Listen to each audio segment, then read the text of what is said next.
This is the MedLink Cooking Show.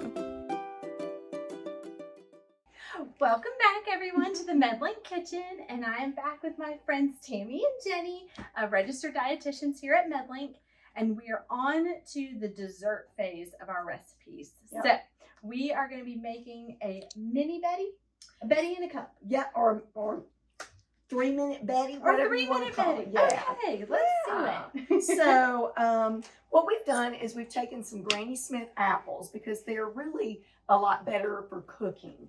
So, and just to save a little bit of time, what we did was we took a vegetable peeler and we peeled the apples instead of using a knife traditionally. And also, if you're not familiar with one of these utensils, this one will core your apple at the same time that it slices, just to save a little time.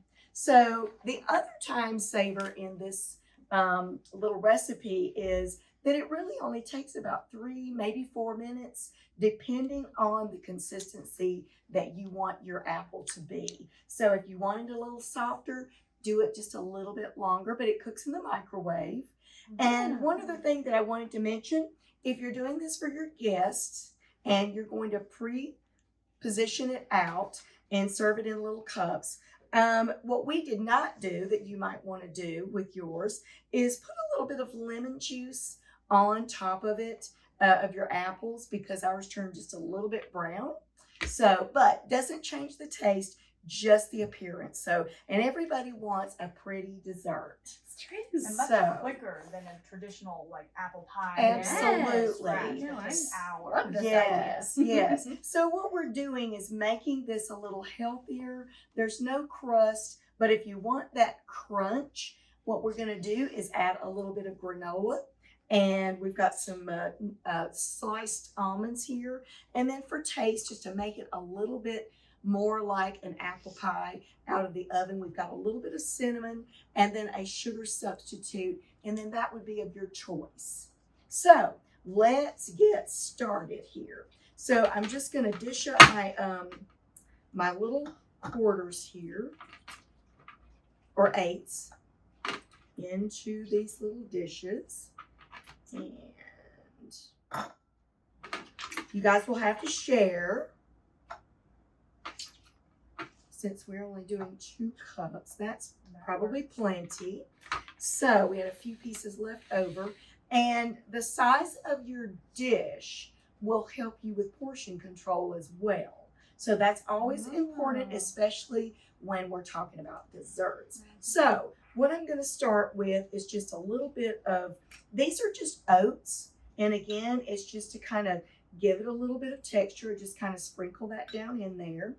Okay, now, when I think of oats, I think, or even the granola, I think, oh, that's carbs, so we can't do it. So what makes this an okay thing, or tell me about that. So the oats, are considered what we would call like a whole grain. Okay. And so again, with people that have diabetes, we like the more whole grain, whole wheat options because they're going to offer a little bit more fiber, allow the blood sugars to be a little more stable. And there's actually a lot of protein in oatmeal, and protein can help make us feel a little bit fuller.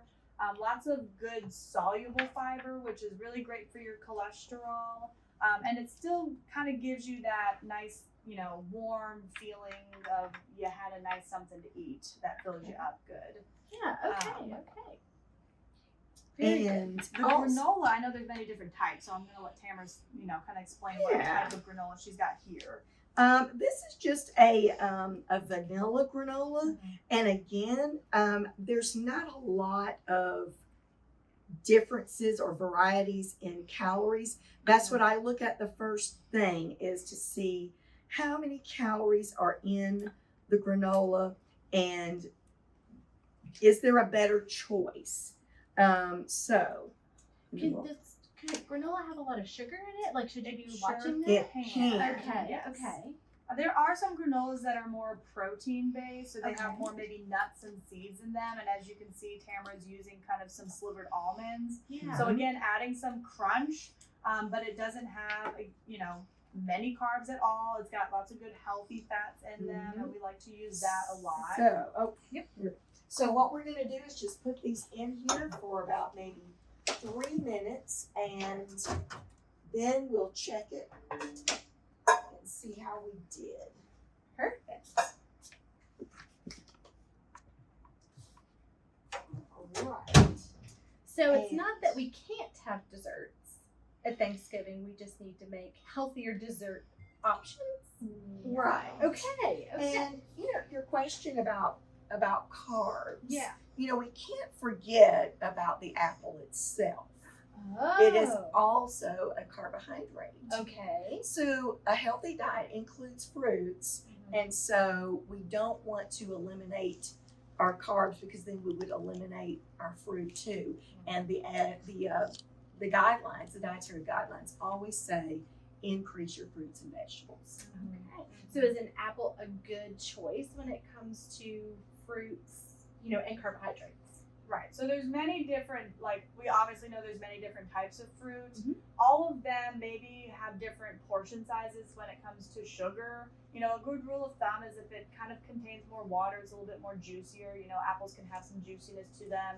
Berries, strawberries, peaches, the more water-based it is, usually the little bit less sugar. Right. Versus Okay. maybe a banana where there's not really any juiciness when you eat a banana. It's a little bit more concentrated in sugar. Right. Oh, And that's a great thing to bring up because like your melons Mhm. are a lot more, they're a lot of Watery. water. Yeah. So the Okay. portion size for those fruits happen to be a good bit more. Right.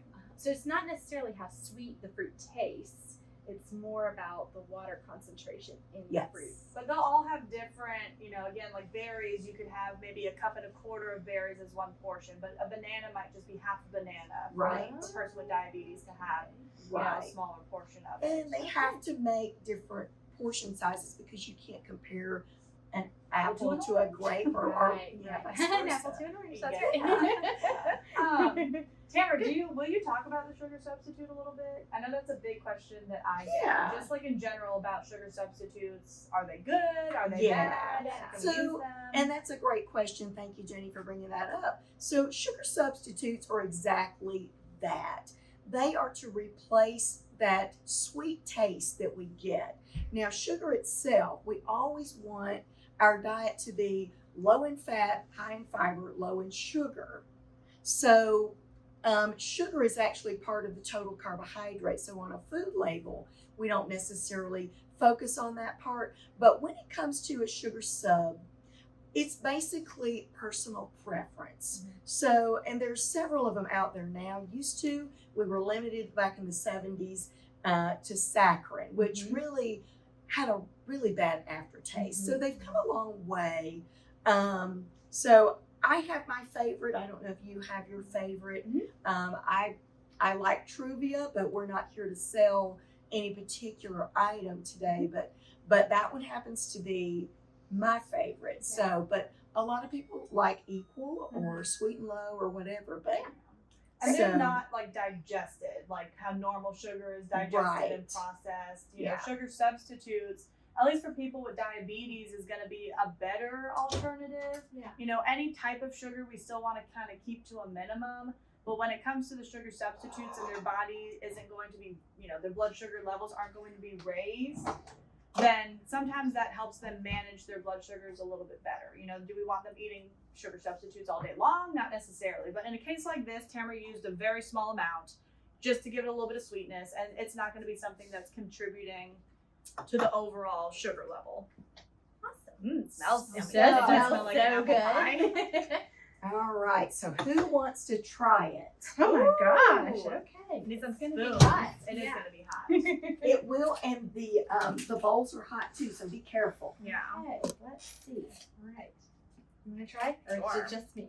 I mean, you go first. Okay, boss lady. And I've had it, so I'll let you guys have it. Okay, let's We want any see. taste testers in the crowd out here? Yeah. Marlene can't because she's allergic to apples. Oh no. Ooh, it is kind of going down. Wow, the apples got soft really quickly. Yeah. I'm Yeah. So surprised. this was 3 minutes. Okay, okay. I'm gonna try to get a little bite. Be careful. Don't Yeah, I'm burn scared your it's mouth. hot. Yeah, it's not too bad. I'm gonna let Trisha go first. Delicious. I'm trying to get a little bite. And so when you're putting this in your little dish, sometimes you kind of have to bounce the apple slices around Mhm. to kind of redistribute the cinnamon. Oh, Because yeah, there's some I like little to bit of mix it juiciness up. now at the bottom too. Yes. That's true. Yes. That's awesome. So you don't need to add any So good. liquid to this recipe because the liquid is going to come from the apple itself. Okay, So- excellent, excellent. Mhm. Now, what about the nuts? So I know nuts are high in fat. Mhm. Is there? But they're a healthy fat. Okay. Yes. Okay. So they're a very healthy fat. They do add a little bit of that crunch that we might be looking for, and also even maybe a little protein to help kind of slow down the absorption of carbohydrates if we have diabetes. So this is just a Okay. healthy dessert for anybody that's looking to be healthier, cut their calories, or manage their diabetes. Okay. Excellent. Very Love it. good. Very good. I mean, it is so simple and easy, and I mean, just about anybody can do it. Again, I've made like a homemade apple pie myself, and it's a lot of work when Yes, you're trying this to was get so everything fast. super Yeah. easy. So I think, you know, if you're looking for a nice dessert type of meal, like you want that apple pie kind of feeling around the holidays, Yeah. nice substitute. Yeah. And with the nuts, I mean, you know, they're high in fat, but we can still have fat. We're Right. just having them in smaller portions. We kind of just It's all sprinkle about the a little And bit. because these have been sliced or slivered, whichever way you want to use, you're really not getting that many whole nuts in there. Right. Right. So anyway, and the other part of the crunch is coming from a little bit of granola, Yeah. but you're not getting all of either one of them. Right. a little bit of everything. Yes. Moderation. So one Yes. of the questions from the audience earlier was, how can we resist desserts? And I feel like maybe we don't have to. Right. This is a really good option to still get that sweet tooth craving over with. Yes. So sometimes just a little bit goes a long ways. Yes. So if we have something similar to this, then we're I think that we can kind of eliminate that craving.